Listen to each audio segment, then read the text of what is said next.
नमस्कार, मैं अमित रंजन और आप देख रहे हैं न्यूज़ बिहार दर्शन। बार बार मुंह की खाने के बाद भी आतंकी मुल्क पाकिस्तान बाज नहीं आ रहा है। कभी बाजवा की कायर फौज एलओसी पर संघर्ष विराम का उल्लंघन करते हुए रिहायशी इलाकों को निशाना बनाकर गोलीबारी करती है, तो कभी इमरान खान के पालतू जिहादियों को भारतीय सीमा में घुसपैठ कराने की कोशिश करती है। लेकिन हर बार भारतीय सेना पाकिस्तानी फौज को मुंह तोड़ जवाब देती है और भारी नुकसान भी पहुंचाती है।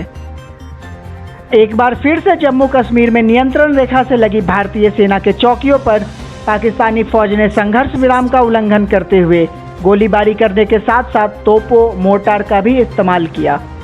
हालांकि इस दौरान हमारे 3 जवान शहीद हो गए हैं, जिसके बाद हमारे जवानों ने रौद्र रूप धरकर आतंकी मुल्क की कायर फौज को ऐसा मुंहतोड़ जवाब दिया कि वो सालों तक याद रखेगा। दरअसल पुंछ जिले के कृष्णा घाटी सेक्टर में पाकिस्तान को गोलीबारी करना कितना भारी पड़ेगा, शायद ही उसने सोचा होगा, क्योंकि नियंत्रण रेखा पर भारतीय जवानों की जवाबी कार्रवाई में पाकिस्तानी सेना का एक कैप्टन समेत उसके 3 सैनिक ढेर हो गए। उसकी 4 चौकियां पूरी तरह से तबाह हो गई और 5 अन्य चौकियों को नुकसान भी हुआ है। पाकिस्तानी सेना के 6 जवान गंभीर रूप से जख्मी हुए हैं।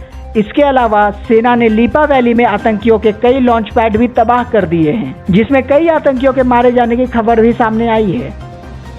भारतीय सेना के इस तगड़ी कार्रवाई से पाकिस्तान में हड़कंप मच गया है। बाजवा और इमरान खान के पसीने छूट गए हैं। दरअसल बुधवार को पाकिस्तान ने संघर्ष विराम का उल्लंघन करते हुए मनकोट और कृष्णा घाटी सेक्टरों में गोलीबारी की थी। इसके अलावा गुरुवार दोपहर भी पाकिस्तान ने कुपवारा जिले में एलओसी से लगे 2 अलग सेक्टरों के पास तोपों और मोर्टार व अन्य हथियारों से गोलीबारी की। गुरुवार तड़के उत्तरी कश्मीर में कुपवारा जिले के नौगान सेक्टर में पाकिस्तान की ओर से की गई गोलीबारी में हमारे सैनिक शहीद हो गए, जबकि पुंछ में रात भर चली गोलीबारी में एक और सैनिक शहीद हो गया, जिसके बाद हमारे जवानों ने अपने बंदूकों और तोपों के मुंह पाकिस्तान की ओर कर दिए और पाकिस्तान में जमकर तबाही मचाई। गौरतलब है कि पिछले 8 महीनों में पाकिस्तान की ओर से 3000 से ज़्यादा बार युद्ध विराम का उल्लंघन किया गया है, जो कि पिछले 17 सालों में सबसे ज़्यादा है। सितंबर में पाकिस्तान की ओर से 47 बार युद्ध विराम का उल्लंघन किया गया। पाकिस्तानी सेना अक्सर जम्मू और कश्मीर में आतंकवादियों की मदद करने के लिए गोलीबारी करती है, जिसके जवाब में भारतीय सेना भी बाजवा के कायर फौज को भारी नुकसान पहुंचाती है। गांधी जी और प्रधानमंत्री श्री नरेंद्र मोदी जी के सपने को साकार करने के लिए स्वरा फाउंडेशन की तरफ से 2 अक्टूबर को गांधी जयंती के शुभ अवसर पर स्वच्छ भारत अभियान के अंतर्गत बिष्णुपुर बेगूसराय स्थित नौलखा मंदिर में स्वच्छता अभियान चलाया गया। इस अभियान के अंतर्गत कार्यकर्ताओं ने नौलखा मंदिर परिसर तथा घाट पर झाड़ू लगाकर विभिन्न तरह से सफाई की। लोगों ने स्लोगन के माध्यम से जागरूकता फैलाने का काम भी किया। इस अभियान में बेगूसराय से जगह जगह के लोगों ने आकर बढ़ चढ़कर हिस्सा लिया तथा सामाजिक कार्यकर्ता उज्जवल कुमार ने समाज को एक संदेश देते हुए लोगों को अपने घर व अपने आस पड़ोस को भी साफ रखने की बात कही। इस अभियान में पटना विश्वविद्यालय के समाज कार्य के छात्र उज्जवल कुमार, सामाजिक कार्यकर्ता रोहित अभिषेक, राजीव रंजन, प्रतीक विहान, अनमोल राठी, गौतम कुमार तथा चैंपियन एकेडमी के हर्षराज ठाकुर, बंटी कुमार, नरेश कुमार, शाहिल कुमार, मिंटू कुमार, आदर्श कुमार और तमाम कार्यकर्ता मौजूद थे।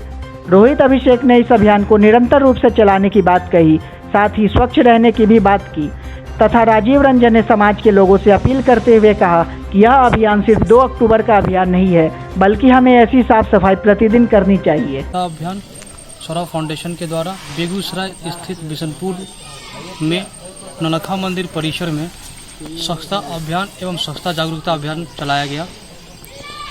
इसमें हमारे विभिन्न साथियों ने हमारा मदद किया और ये अभियान नियंत्रण चलता रहेगा और जिससे हम लोगों के द्वारा स्वच्छता के प्रति लोगों को जागरूक करने और घर घर जाके स्वच्छता के बारे में बताना, स्वच्छता से होने वाले फ़ायदों के बारे में बताने के लिए स्वरा फाउंडेशन हमेशा दूसरों का मदद करेगा और दूसरों को जागरूक करेगा। देश और दुनिया की तमाम खबरों से जुड़े रहने के लिए हमारे चैनल न्यूज़ बिहार दर्शन को सब्सक्राइब करें।